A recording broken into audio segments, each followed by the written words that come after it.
What up? It is Marcus with Fantasy Football Dads. Now, there's two things I want you to make sure that you get out of this video. One, we're going to be going through the 2020 rookies. We're going to redraft them. And two, we're going to be doing a little giveaway this month. The first thing you have to do with the giveaway is subscribe. And the second thing is listen for me to what comment that I want you to put down in the comment section below. The giveaway this month, we're going to do a basketball card. We're going to be doing a 1992. That is Shaquille O'Neal in his LSU. This is his rookie card. No idea the value of this. This is the classic is the, I guess, card company. So yeah, 1992.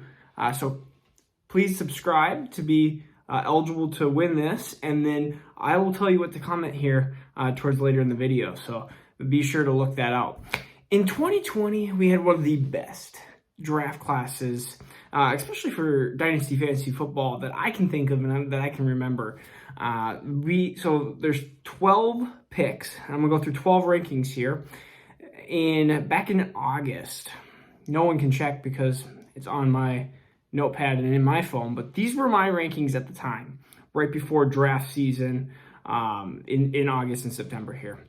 Number 1 was Clyde Edwards-Helaire. Number 2, Jonathan Taylor. Number 3, J.K. Dobbins. Number 4, DeAndre Swift. Number 5, CeeDee Lamb. Number 6, Justin Jefferson. Number 7, Cam Akers. Number 8, Jerry Jeudy. Number 9, Jalen Reagor. Number 10, Henry Ruggs III. And number 11, my first quarterback, Joe Burrow. And number 12, Denzel Mims. So those were my top 12, I guess, prospects or top people after the draft was done going into August and September. Now, of course, a lot of things have changed. My number 1's not even same. It's not even CH anymore.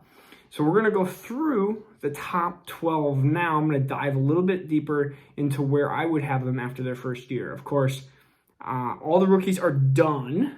Cam Akers just got kicked out of the playoffs on Saturday, and he was leading the league in postseason rushing, but all players are done from this list. I can't think of anybody that would be no, pretty sure everyone's out. All right, so my number 1 player, and this is not a shock, and it's actually a lot of people's number 1. He was my number 2. Is Jonathan Taylor, and I'm just going to go look at just looking at his stats. It was a pretty incredible rookie season. So 232 attempts for 1,169 yards and 11 touchdowns, averaging 5 yards a carry.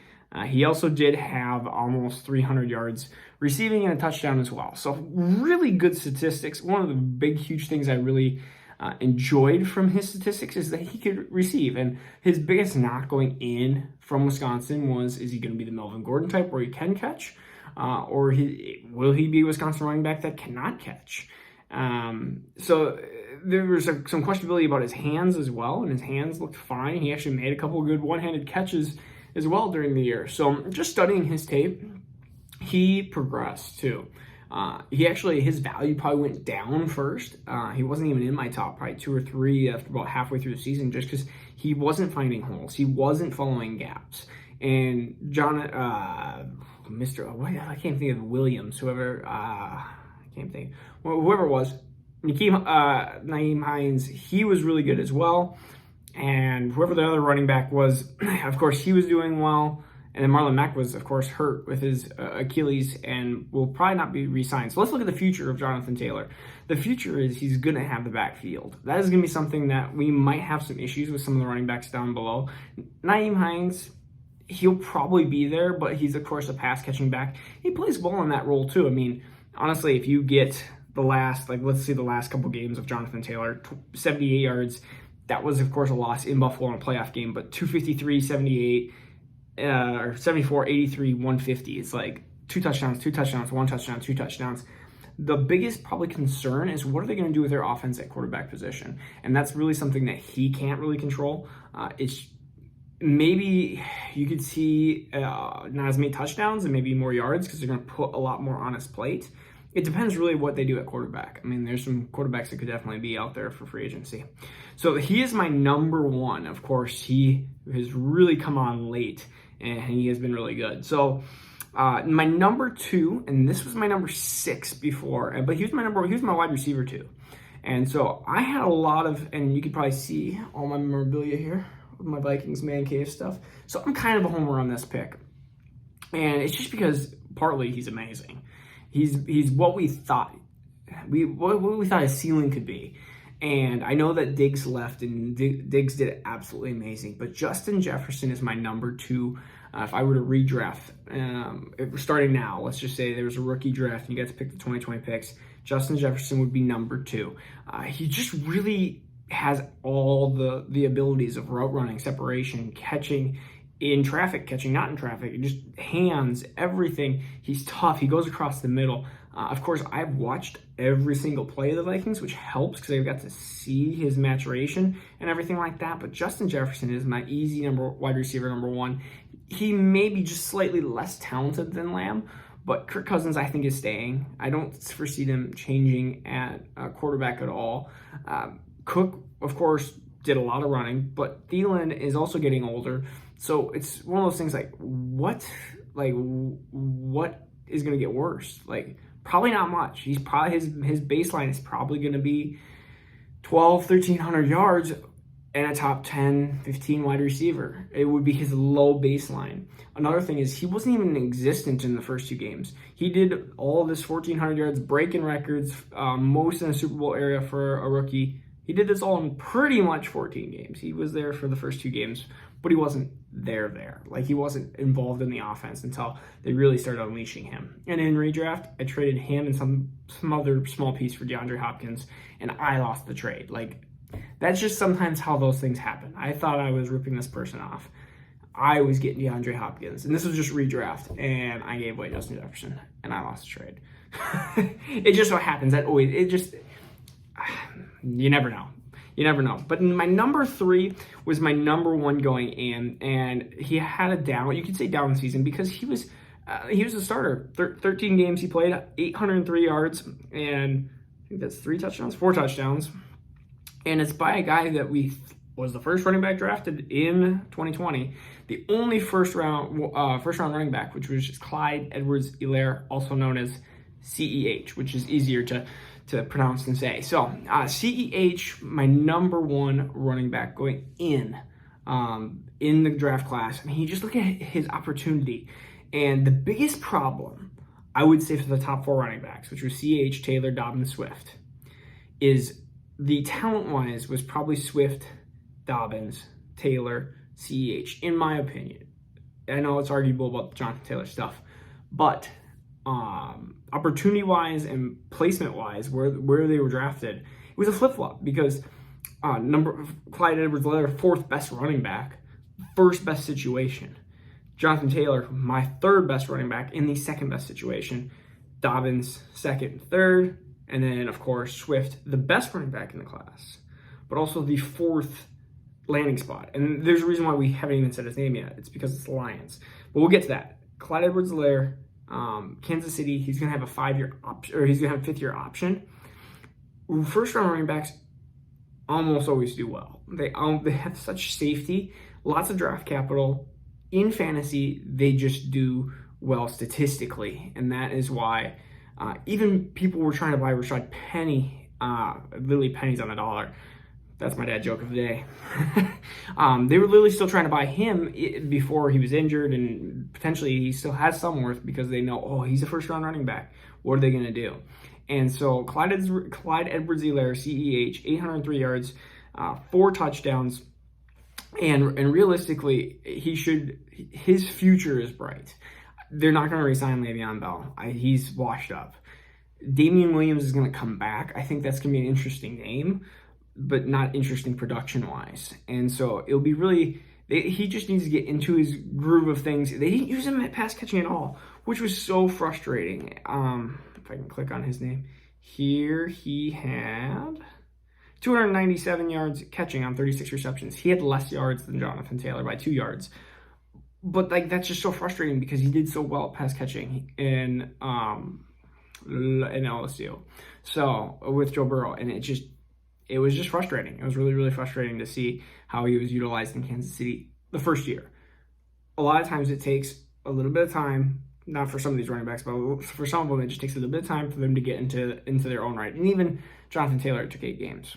All right, I know I'm mumbling on a little bit on this, but number 4, one of my favorite running backs, probably compared to others, would be J.K. Dobbins. J.K. Dobbins was amazing at Ohio State. I think he's amazing at Baltimore. I don't understand what Baltimore does at times. They put Mark Ingram out there, who is done. He is literally done for. He's probably not going to be signed by any team, and I could see him retiring. Gus Edwards is awesome, but he's almost that frustrating, nagging, like, what are they going to do? Are they going to re-sign Gus Edwards? And there's a reason why Dobbins is 4 here. It's because I think Gus Edwards is going to be an issue. Lamar does not pass. So if you're in a PPR league, I'm probably putting him down even maybe a slightly notch behind these other 2 guys because he doesn't catch the ball as much. He just, it's frustrating because you see the talent. And I'm going to go through his stats here. He had 805 yards, 6 yards a carry. 6 yards a carry and 9 touchdowns. So he did plenty fine. If you said he had 6 yards a carry and 9 touchdowns in his first year, if you said it in his second year, I'm thinking, wow, he's probably got 1,400 yards and 805 yards. And here's the problem. Let's see.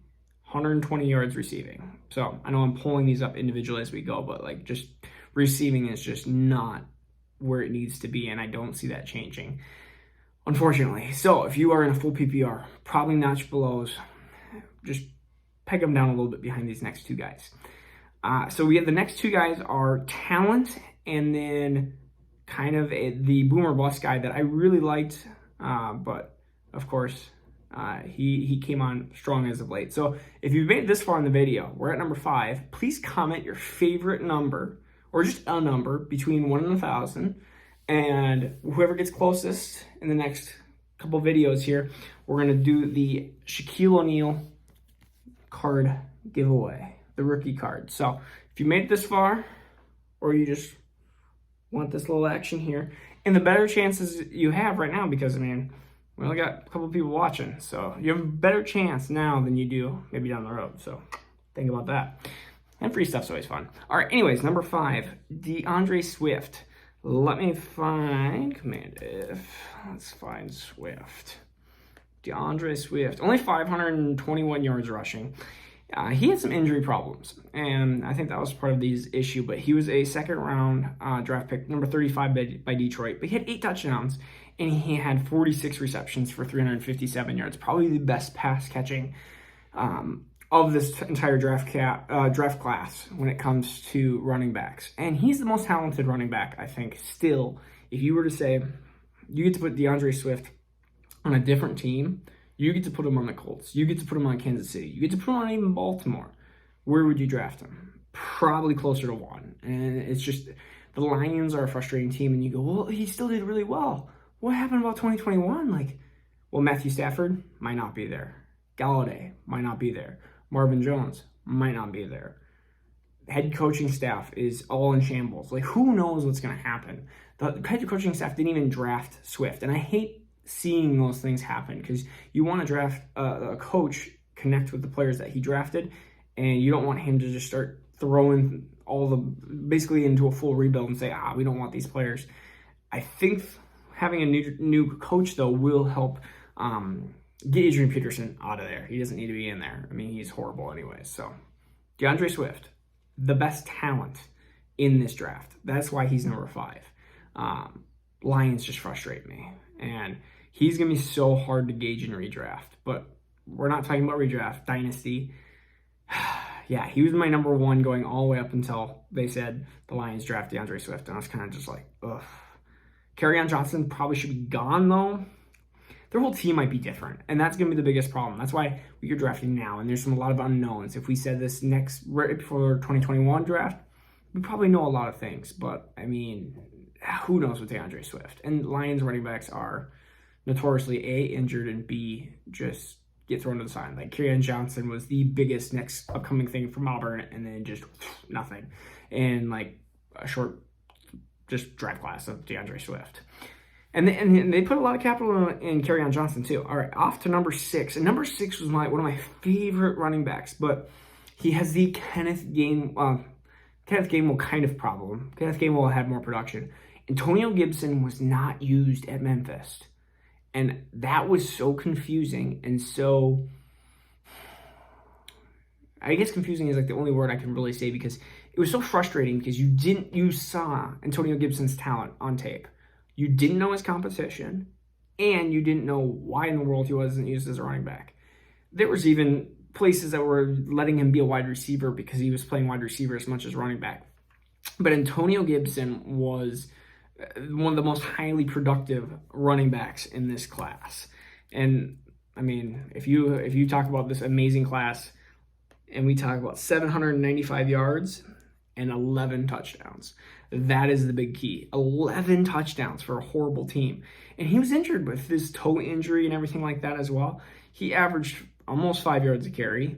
He was around 3 picks. So when it comes to running backs, rounds 1 through 3, after 3, in running backs and wide receivers, anything after 3, they get a huge downgrade. Anything after round 3, 1, 2, and 3 are almost equal. 1 and 2 maybe just a little bit more than 3, but they're almost equal in draft capital wise, because at round 4, it's just you might get one every couple of years. You get the Marlon Macks, you get the James Robinsons, Philip Lindsay's. You very rarely get those. The rounds 1, 2, and 3, they hold so much more. Round 4 hits, and boom, the players' chances fall off a cliff. And there's a lot of players I even liked last year. And round 4 came around, round 5 came around. Tyler Johnson, Tampa Bay, and all of a sudden it was just like, you're not a top 24 pick anymore. But Antonio Gibson, he was a 3rd-round pick, so he was within that gap. 795 yards, 11 touchdowns.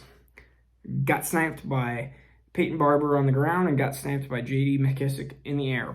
But depending on what they do on quarterback, a lot of these running backs, we don't know what we're going to have at quarterback in 2021. So it's going to be interesting. But he was out of Memphis, very little college production, but awesome at Washington football team unknown at what their name is going to be next year. All right, we are on to number 7. So we have gotten through a ton of running backs here. In fact, 5 of 6 of them are currently running backs. And this, before I go through 7 through 12, slightly quicker here, I like to say I'd like to draft running backs more, and then I like to trade for wide receivers, because running backs tend to lose a little bit. They tend to lose less value after year 1. Wide receivers tend to lose a little bit more because they're trying to gain into figuring out the playbook and routes and stuff like that. Running backs, they tend to shoot off right after that first year, second year, and then you start trading them and get those wide receivers. CeeDee Lamb is my next wide receiver. Let's see. I'm going to search Mr. CeeDee. Thank you for all being patient about this. He had 935 yards and 5 touchdowns. Here's the big mystery. Dak Prescott. If Dak Prescott was healthy, I think CeeDee Lamb could have probably broke those records with Justin Jefferson and might have had a better statistical career or statistical season than Justin Jefferson. He's number 7, and he's still number 1 through like 7, 8, 9. 1 through 8 are all like, they're not super far away from each other. Yeah, Jonathan Taylor is so good right now, but like if you compare Jonathan Taylor to like Antonio Gibson, their difference is not a ton, and it's very rare you have this far long of depth. Like we're talking number 7, CeeDee Lamb, the number 1 wide receiver that was drafted in almost every draft. But 935 yards, almost 1,000 yards with Andy Dalton, the Red Rocket, and I don't even remember some of his quarterbacks' names. He had like some D'Antonio or something like that. He had some interesting quarterbacks there for a little bit, so he did really well. I mean, we're talking, yeah, he only had 43 yards last game, and then 65, and 85, and 46, and it's like, yeah, those kind of stink. But then in the beginning of the year, he had 59, 106, 65, 79, and then 112, and then injuries hit and went downhill all since that. But 74 targets, 111 targets, 74 receptions. So he did really well. And man, he had some amazing catches. The catch against Minnesota, if you've not seen it, you might want to just go watch that right after this. It was an amazing catch. Amazing catch. All right, next is Mr. Undrafted. These are a dime or a needle in a haystack, a dime a dozen. No, not dime a dozen. Needle in a haystack. I get my little metaphor things switched. But he was the best running back productivity-wise on the entire year, which was weird. He was out of Illinois State.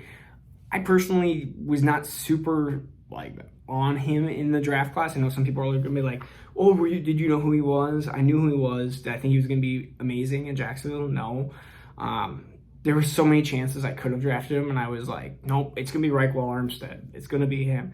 And then COVID happened at Reichwell, and he just fell off the map. And we don't know what exactly happened, but I mean, we know that he was up from the year because of COVID issues. And it would have been interesting to see if him or Ozigbo or what that would have been like backfield if James Robinson would have stayed. But he had 1,070 yards, 344 yards catching. He had 10 touchdowns. So 3 through the catching and 7 through the rushing.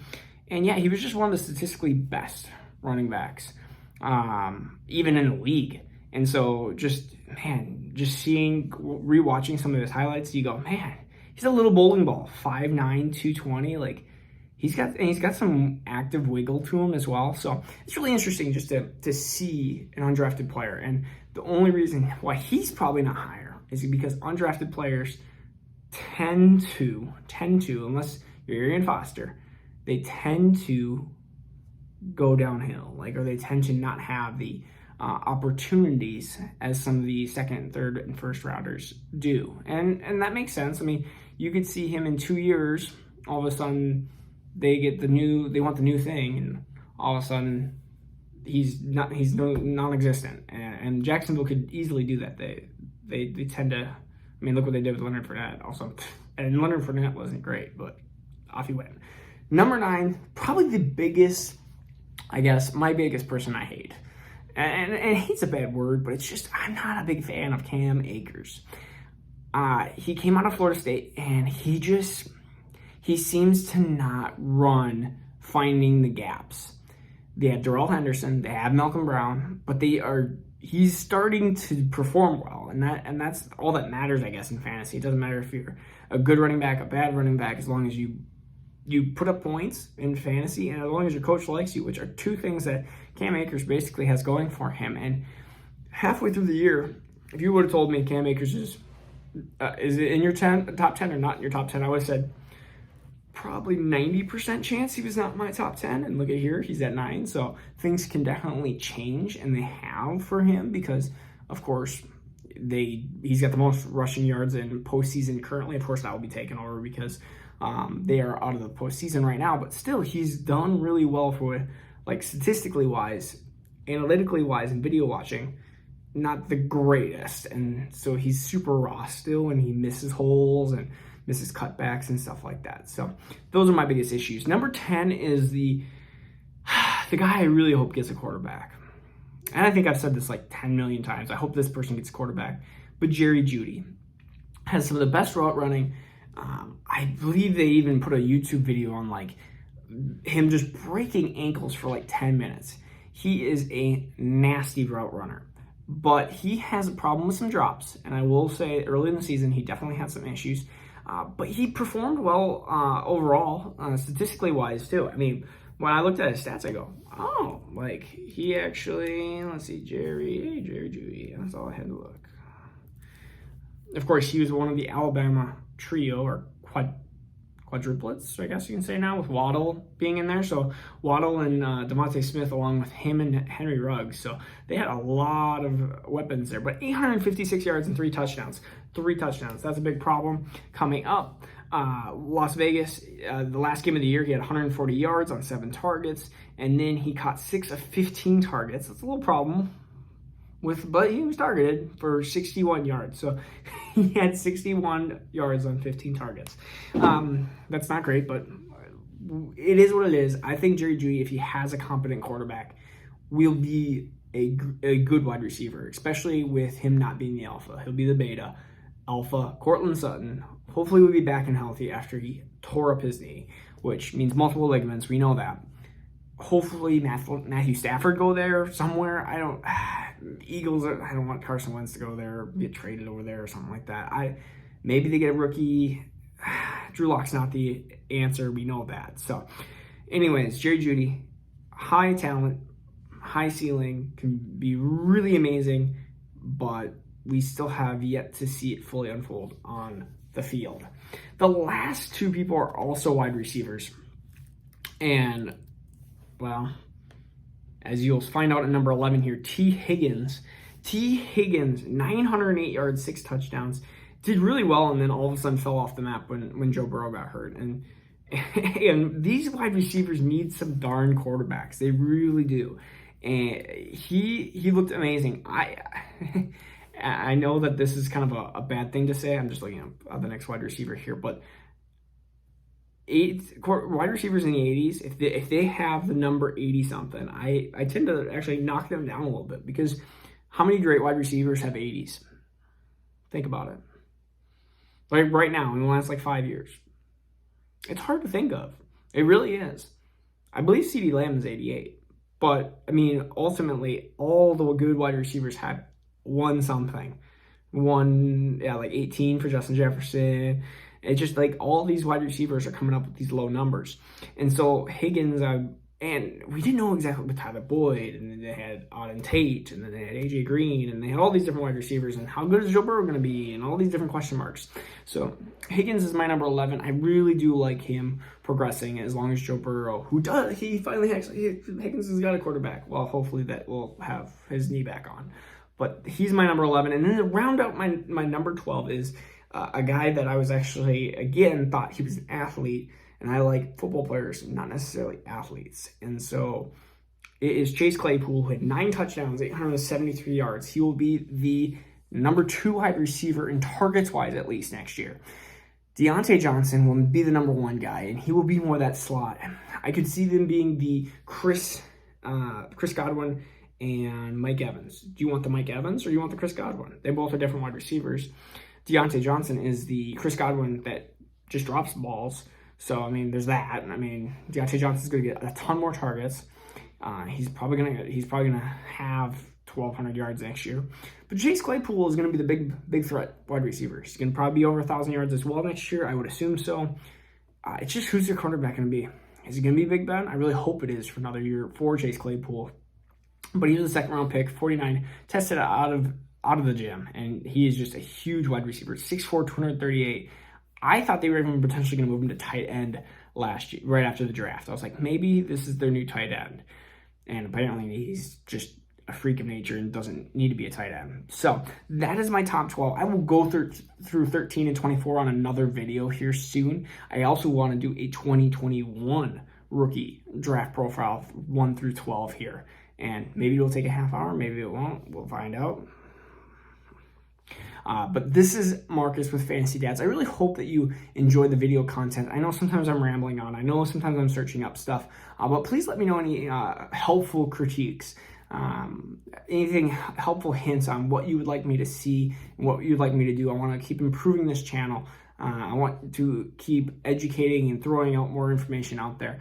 When I was searching Dynasty stuff, I really feel like there's more need for this. And if you would like any redraft questions or anything like that, remember, comment your number 1 to 1,000, what number you would like, so you can win Mr. Shacky here. And I got some other things that I would like to line up to give away in the future as well. Make sure you are a subscriber, so then I can also get a hold of you and reach in contact with you if you are the winner of Mr. Shacky. All right, so this is Marcus with Dynasty Football. Dads, please let me know. Again, if you have any questions, I'm always willing just to talk and reach out. It's always fun. But have a good one. I will see you probably very, very soon on the flip side. Peace out.